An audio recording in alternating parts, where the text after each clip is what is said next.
आज की कहानी पिता की प्रॉपर्टी। आज घर में अचानक पंचायत बैठी हुई थी।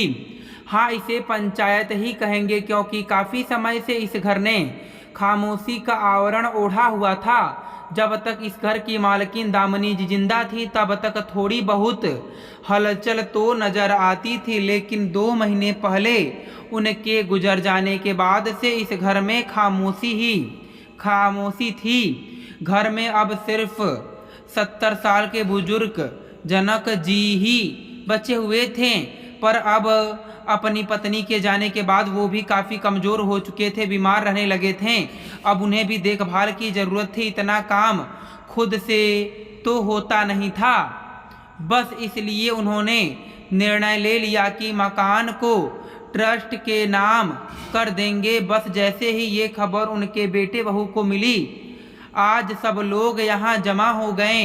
बहू के माता पिता जमुना जी और गिरीश जी और उनका भाई अजीत, खुद उनके बेटे बहू मनीष और मानसी, जनक जी के दोस्त और खुद जनक जी वहाँ उस कमरे में मौजूद थे। कितने लोग आज घर में मौजूद थे, सब कुछ ना कुछ बोले जा रहे थे, पर जनक जी बिल्कुल शांतिपूर्वक बैठे हुए थे। सब अपनी अपनी बातें बोल रहे थे और वो चुपचाप सुन रहे थे। अरे समधी जी, क्या सोचकर आपने ये निर्णय लिया है? आप ये मकान ट्रस्ट के नाम कर रहे हो? अपने बच्चे के भविष्य के बारे में भी सोचा है आपने?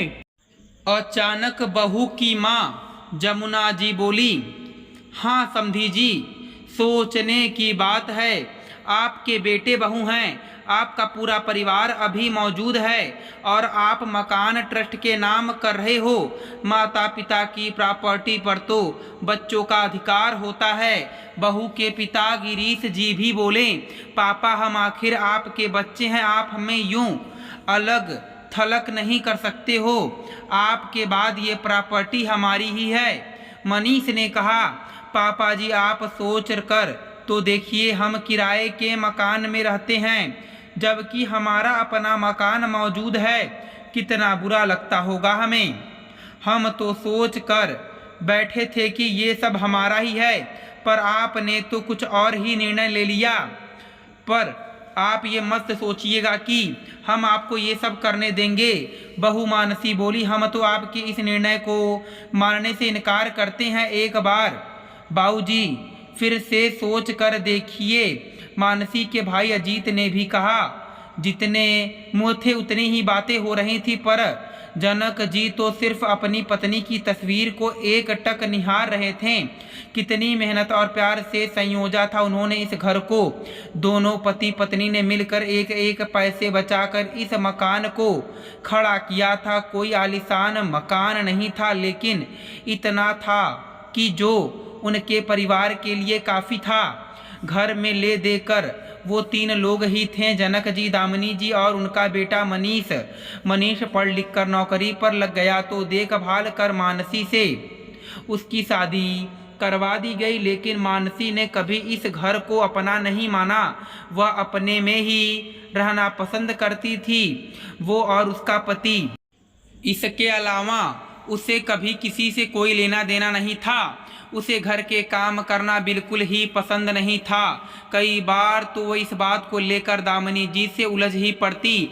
अगर नौकरानी ही चाहिए थी तो बहू क्यों लेकर आए थे? मुझसे नहीं होते ये घर के काम, बहू अपनी ही घर के काम करने से कोई नौकरानी नहीं बन जाता है। और फिर मैं भी तो तुम्हारी कितनी मदद करा देती हूँ। आखिर घर तुम्हारा है तो उसे संभालना भी तो तुम्हें ही है। दामिनी जी उसे समझाने की कोशिश करती।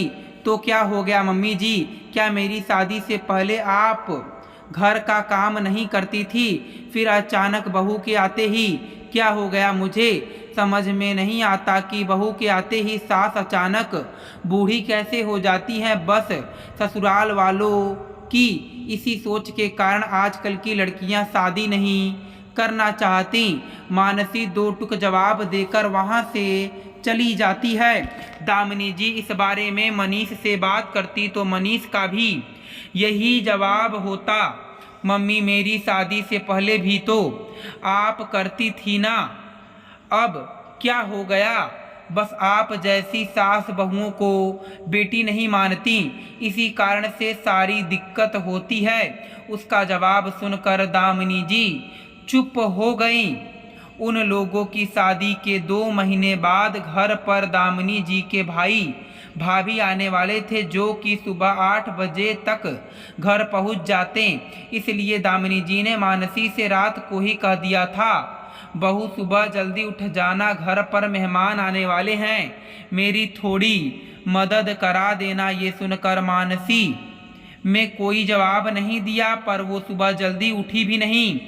7 बजते बजते दामिनी जी ने उसके कमरे का दरवाजा खटखटा दिया। बहू 1 घंटे बाद मेहमान आ जाएंगे, पहले घर की सफाई करवा दो। ये सुनकर मानसी चिढ़ गई और उसने हंगामा कर दिया, मम्मी जी ये क्या बदतमीजी है? भला कोई ऐसे बेटे बहू के कमरे का दरवाज़ा खटखटाता है क्या? अगर घर की साफ सफाई नहीं हुई तो आपके मेहमान नहीं आएंगे क्या? बहू माना कि बेटे बहू के कमरे का दरवाज़ा नहीं खटखटाना चाहिए, लेकिन आज तुम्हारी मम्मी जी को तुम्हारी ज़रूरत है तो बात को समझो, आज उसकी मदद करवा दो। आखिर यह घर तुम्हारा भी है, मेहमान आने वाले हैं तो घर की सफाई तो करी जानी चाहिए। जनक जी ने कहा, ये आपका मकान है, आप सफाई करो, इसकी जिम्मेदारी मेरी नहीं है। बहू नहीं हुई, नौकरानी हो गई, उसके बगैर तो घर का काम ही नहीं चलता। मानसी ने बड़बड़ाना शुरू कर दिया और थोड़ी देर बाद अपना सामान पैक कर अपने मायके रवाना हो गई। ये बात दामिनी जी और जनक जी को बहुत बुरी लगी, पर उससे भी ज़्यादा बुरा इस बात का लगा कि मानसी के माता पिता ने भी उसी का सपोर्ट किया, यहाँ तक कि उनके बेटे ने भी अपनी पत्नी का ही साथ दिया और मानसी को लेकर किराए के कमरे में शिफ्ट हो गया। जब उन्होंने मनीष को समझाना चाहा तो मनीष ने भी जवाब दे दिया, पापा आप लोग बहू को बहू समझते नहीं हो। अगर मम्मी ने शुरू से ही उसे बेटी की तरह रखा होता तो ये नौबत ही नहीं आती। बहुओं को तो सिर्फ काम करने वाली मशीन समझा जाता है। अच्छा बेटा, तुम्हारे उस किराए के घर में तुमने काम करने वाली लगा रखी है क्या? जनक जी ने कहा। सुनकर मनीष चुप हो गया। उसे चुप देखकर दामिनी जी ने कहा, सही बात है बेटा, वहाँ तो बिना नौकरानी के भी वो सारा काम कर लेगी, लेकिन यहाँ ससुराल में अगर सास मदद भी करा रही हो तो तब भी खुद को नौकरानी वाली फीलिंग ही आएगी। कोई बात नहीं बेटा, तुम्हारे किराए के घर में ही रहो, कहकर दामिनी जी और जनक जी वापस घर आ गए थे। लेकिन अभी 2 महीने पहले जब दामिनी जी की तबीयत ज़्यादा खराब हो गई तो जनक जी खुद मनीष और मानसी को लेने उसके घर गए थे। बेटा, तुम्हारी मम्मी की तबीयत बहुत ज़्यादा खराब है, कब वो इस दुनिया से कूच कर जाएं कुछ कह नहीं सकते। अब तो तुम उस घर में आ जाओ और अपने घर को संभालो। लेकिन उसके बावजूद भी मनीष और मानसी घर नहीं आए। इस बात को 4 दिन ही बीते होंगे कि दामिनी जी इस दुनिया से ही कूच कर गईं। अब तो दुनिया को दिखाने के लिए उन लोगों को आना ही था।